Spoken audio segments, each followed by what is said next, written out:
Management से बातचीत करते हैं। बातचीत हम करने वाले हैं केईसी इंटरनेशनल के मैनेजमेंट से। कंपनी के नतीजे आते हुए दिखे। नंबर्स की अगर बात करें, कंपनी के आय के फ्रंट पर करीब 30-31% की बढ़त देखने को मिली।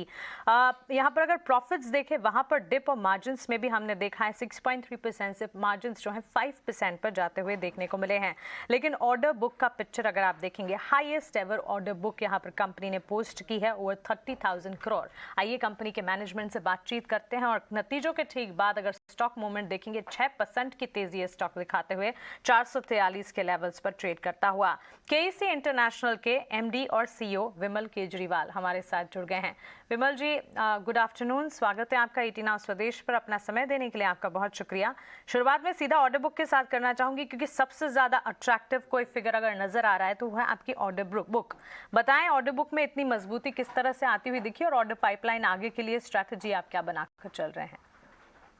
Good afternoon. देखिए, ऑर्डर बुक में जो तेजी आई है उसके दो मेजर कारण है। एक हमारा सिविल बिजनेस है और एक हमारा इंटरनेशनल टीएनडी है। इन दोनों बिजनेस में हमको काफी ऑर्डर्स मिले हैं और उसके बाद अगर देखें तो रेलवेज और केबल्स है, बट प्राइमरीली सिविल और टीएनडी के कारण ही ऑर्डर बुक में इतनी तेजी आई है।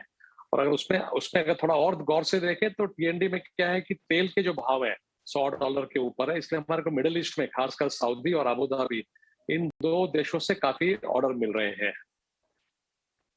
साथ ही mister Kejriwal, civil contract business की अगर बात करें, आपके टोटल रेवेन्यू में 13% कंट्रीब्यूशन यहाँ से आता हुआ दिखता है अमूमन। और सिविल कॉन्ट्रैक्ट बिजनेस के लिए आगे आपका व्यू क्या रहेगा? क्या कुछ आप देख रहे हैं आगे के लिए ग्रोथ अपॉर्चुनिटीज बनती हुई? देखिए, इस क्वार्टर में हमारे रेवेन्यू करीब 600 करोड़ से ऊपर थी थोड़ी सी, which is 100% increase of corresponding quarter. और हमारा जो इस साल का टारगेट है सिविल का करीब करीब 4000 करोड़ का है, वो भी 100% इंक्रीज है लास्ट ईयर के पूरे साल के नंबर से। आज अगर हम ऑर्डर बुक प्लस L1 देखें सिविल की, तो करीब 10,000 करोड़ के ऊपर चली गई है। तो आई थिंक सिविल में हमारी बहुत आशाएं हैं कि हमारा जो ग्रोथ है आगे का, इस साल का और अगले साल का, बेसिकली सिविल से ही ड्राइव होगा। और सिविल में रेसिडेंशियल में भी बहुत अच्छा चल रहा है और अर्बन इंफ्रा में भी ठीक है और इंडस्ट्रियल में भी पिकअप हो रहा है। तीनों एरिया में दिख रहा है। सर, साथ ही हम ये भी जानना चाहेंगे, क्योंकि कमोडिटी प्राइसिंग में एक सॉफ्टनिंग ट्रेंड देखने को मिला है, इसका इम्पैक्ट क्या विजिबिलिटी आगे और इम्प्रूव होती हुई इसी के चलते आप देखेंगे? और मार्जिन गाइडेंस पर आप क्या कहेंगे? क्या इम्प्रूवमेंट आने वाले क्वार्टर्स में मार्जिन के फ्रंट पर नजर आएंगे? देखिए, क्लियरली जो कमोडिटी में कमजोरी आ रही है तो उसका इम्पैक्ट डेफिनेटली नंबर्स पे आएगा। अभी तक जो नंबर्स आ रहे थे वो नेगेटिव थे, क्योंकि कमोडिटी बहुत ज्यादा ऊंची थी और अभी हमने कमिटमेंट कर रखे। तो मेरे हिसाब से Q3 से जो कमजोरी आ रही है कमोडिटीज में, जो आप टेलविंड हो जाएगी, वो Q3 से आना शुरू हो जाएगा। एक तो देखिए, दो चीज हो जाएगी। एक तो दाम वैसे ही कम हो रहे हैं कमोडिटी के। दूसरे, जो हमारे अभी ऑर्डर्स आए हैं, जो लास्ट Q4 में आए, अभी Q1 में आए हैं, ये हायर कमोडिटी बेस्ड आए हैं। जब इनका एग्जीक्यूशन शुरू हो जाएगा, जो Q2 या Q3 में शुरू हो जाएगा एग्जीक्यूशन, तो इनमें मार्जिन ज्यादा रहेगी। तो दोनों का मिला के इम्पैक्ट होगा। एक तो पुराने ऑर्डर्स में जहाँ कमोडिटी कम हो रही है, और जो नए ऑर्डर जो नए प्राइस पे है। चलिए, ये रहा इनफैक्ट आती हुई। इस बीच डेट स्ट्रक्चर को आपसे समझना चाहेंगे। 3418 करोड़ फिलहाल कंपनी की नेट डेट जो है वो यहाँ नजर आ रही है। डीलेवरेजिंग प्लान्स क्या हैं, इसे मिटिगेट करने के लिए क्या स्ट्रैटेजीज बना रहे हैं आप? देखिए, डेट थोड़ा सा एलिवेटेड लेवल पे है। हमने जो जो आशा थी उससे थोड़ा सा ऊंचा है। मेजरली दो तीन कारण हो गए उसके अंदर। एक तो क्या हुआ कि ऑब्वियसली रेवेन्यू हमारा 30% बढ़ा है, तो रेवेन्यू के अनुपात से थोड़ा सा डेट बढ़ा है। दूसरा, हमारे कुछ ब्राजील में लॉसेस वगैरह हुए थे, तो उसकी फंडिंग हुई है। तो दो दो बेसिक कारण है। तीसरा क्या हुआ है कि कुछ हमारे प्रोजेक्ट्स है रेलवे और टीएनडी में, जो जिनका पेमेंट जो है थोड़ा बैक एंड है, कि आप कुछ माइलस्टोन्स करेंगे या जब प्रोजेक्ट खत्म हो जाएगा तब पैसा आएगा। तो उन सब के चलते हुए डेट थोड़ा बढ़ गया है। अब ये प्रोजेक्ट्स खत्म हो रहे हैं, तो आशा है कि इनका सारा पैसा जो है वो Q2 Q3 में आएगा। तो मेरे हिसाब से Q3 एंड तक डेट कम हो जाएगा। टारगेट तो हमारा डेट का शुरू से करीब 2500 करोड़ के आसपास रहा है। तो देखिए कितना कम हो पाता है, लेकिन डेफिनेटली Q3 और Q4 में मिला के डेट काफी हद तक कम हो जाएगा। दूसरा, इसका एक और पक्ष ये है कि अगर आप मेरा स्टैंड अलोन देखें, तो हमारा ब्याज जो है 2.6% of revenue versus 2.5 last year.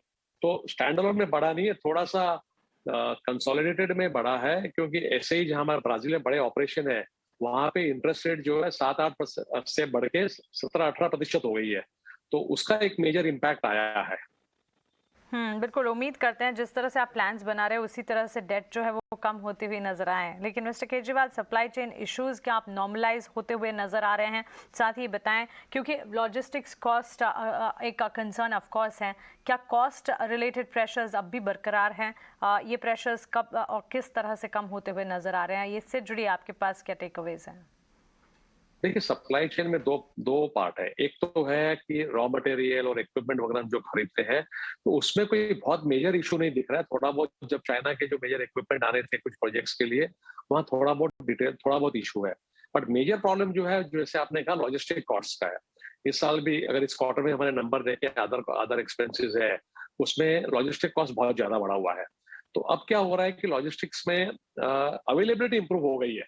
मतलब आज जब मेरे को शिप चाहिए, कंटेनर चाहिए, वो सब मिल रहे हैं, जो पहले वो भी नहीं मिल रहे थे। लेकिन कॉस्ट अभी धीरे धीरे कम हो रहे हैं, बट अभी अभी कम हुए नहीं है, एलिवेटेड लेवल पे है। तो एक हेडविंड अभी भी जो चल रही है वो लॉजिस्टिक्स कॉस्ट की है। बट जैसे मैंने कहा, लेकिन अवेलेबिलिटी इंप्रूव हो गई, तो एक ये होगा कि अगर आपको एक महीने में माल पहुंचना है तो एक महीने में माल पहुंच जाएगा, बट दाम ज्यादा लग रहे हैं। बिल्कुल। साथ ही एक और चीज़ आपसे समझना चाहेंगे, ओवरऑल इंडस्ट्री की अगर बात करें, प्राइवेट केपेक्स ऑफ कोर्स आते हुए इस वक्त नज़र आ रहे हैं। इंडस्ट्री के लिए इसके मायने क्या हैं? ग्रोथ पोटेंशियल्स पर्टिकुलरली आपके कारोबार के लिए कैसे नज़र आ रहे हैं इसी के चलते?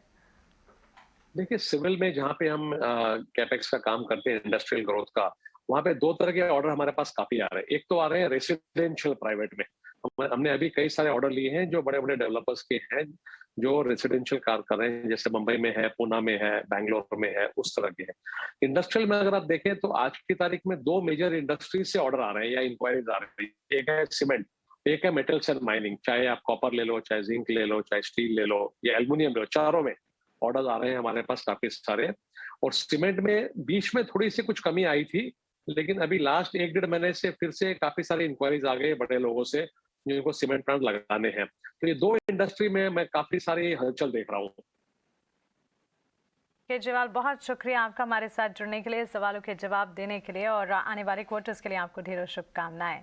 तो क्लियरली यहाँ पर कंपनी के मैनेजमेंट से हम बातचीत कर रहे थे। केईसी इंटरनेशनल नतीजे आते हुए दिखे, ऑर्डर बुक काफ़ी मजबूत रही, और नतीजों पर अगर आप देखेंगे एक इम्पैक्ट भी फिलहाल नज़र आया, और इनफैक्ट स्टॉक में मूवमेंट भी हमने देखी है।